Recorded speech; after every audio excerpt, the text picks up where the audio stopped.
আজকে কোজাগরি লক্ষ্মী পুজো, তাই সকাল থেকে উঠে অনেক ঘরদোর মোছামুছি এই সমস্ত চলছে। আর বেশ কিছুদিন আমি ব্লগ দিইনি, হয়তো ভিডিও এডিট করতে পারিনি, সেরকম মন মানসিকতা ছিল না। বাড়িতে খুব বাজে একটা দুর্ঘটনা ঘটেছে, তো সেই কারণে কটা দিন ভিডিও লেট করে তোমাদের কাছে যাবে। আর লক্ষ্মী পুজোর বাজার আমরা কালকে করতে গেছি, আগুন দাম পুরো, মানে লক্ষ্মী পুজোর দিন পুজো করবে মানুষ চিন্তাই এখন করতে পারবে না, এরকম পরিস্থিতি হয়ে গেছে।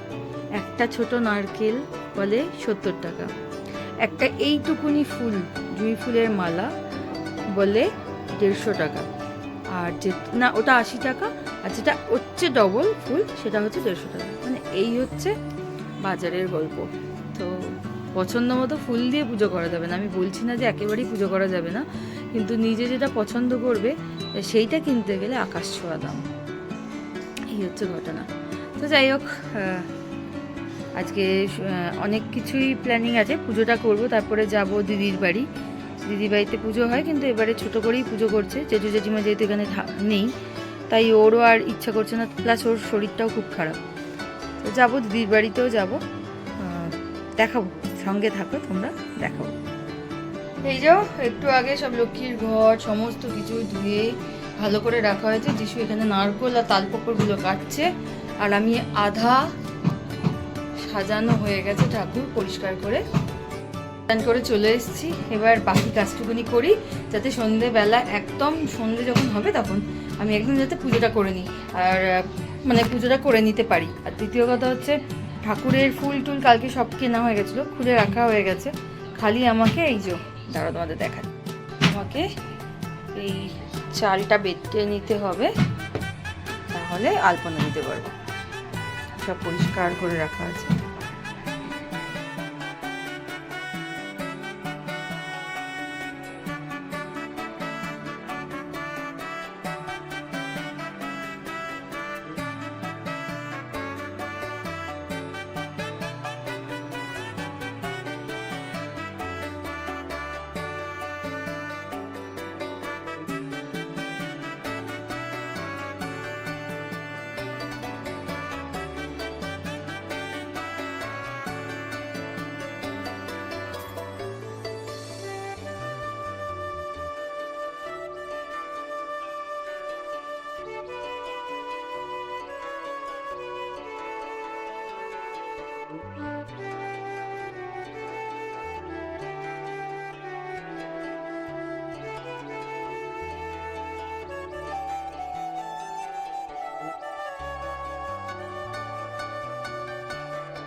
তোমার কোনো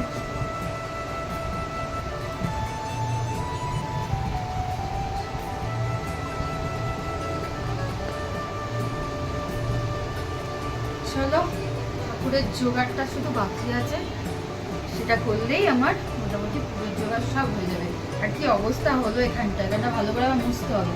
তো আলতাটা হাত থেকে মানে জাস্ট পড়ে গেল, কি অবস্থা দেখো কেন।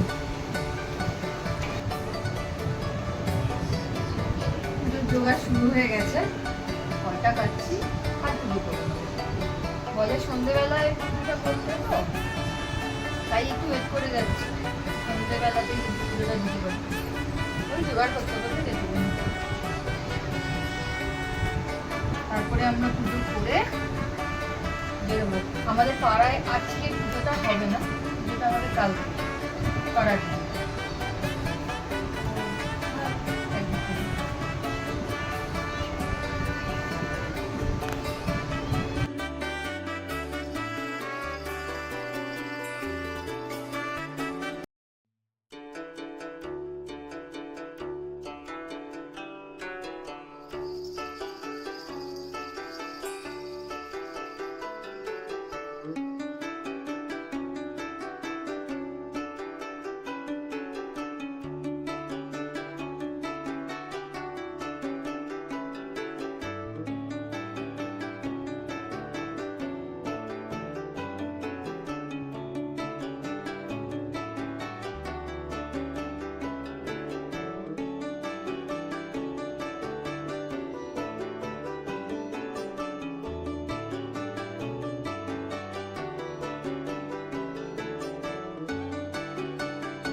পুজোর জোগাড় মোটামুটিতে অনেকটাই করে ফেলেছি, এবার শুধু ফুলের জোগাড়টা করলেই ব্যাস হয়ে যাবে।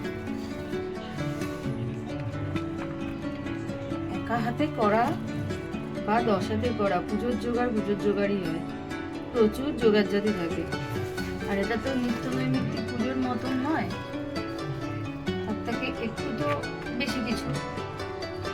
প্রত্যেক বৃহস্পতিবার পুজো যেরকম ভাবে করি সেরকমই, তার থেকে একটু বেশি, কারণ ঠাকুরের ওখানে জোগানটা একটু বেশি লাগে।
নাম মোর দিল সর্বজন, ভগবতী নাম মোর জানে সর্বজনে, ক্ষমা হলো।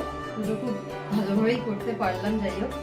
তো এবার প্রসাদগুলোকে সব অ্যারেঞ্জ করছি, তারপরে আমি যাব দিদির বাড়ি যাব। আর দিদির বাড়ি এবার খুব ছোট করেই তো পুজোটা হচ্ছে, তো দিদি বলে আসিস অল্প করে প্রসাদ পুজো। তো এই আর কি, পুজো খুব ভালো লাগলো করে, আমার যে কোনো পুজো করে খুব ভালো লাগে।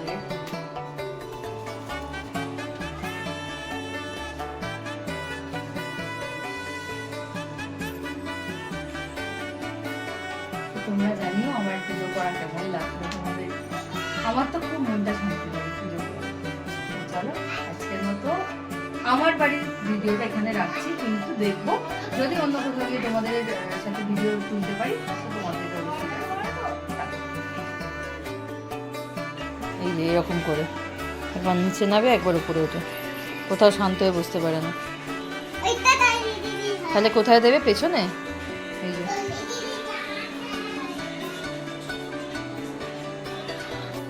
দিদির বাড়ি চলে এসেছি। দিদির বাড়িতে অনেকক্ষণ আগেই পুজো হয়ে গেছে আর অনেকটা লেট হয়ে গেল। এই যে বিশু বসে আছে ওখানে, দিদির মেয়ে আছে, হ্যাঁ দিদি জামাই তো বেরিয়ে গেছে। তো তোমাদের তো ঠাকুরটা দেখালাম, ছোট্টর উপরে সুন্দর ঠাকুর হয়েছে। বোনের এবারে একটু শরীরটা খারাপ বলে বোন এলো না, বোনকে দিদি অতটা বললো যে না এলেই ভালো, আমি আর বলি টলি নি।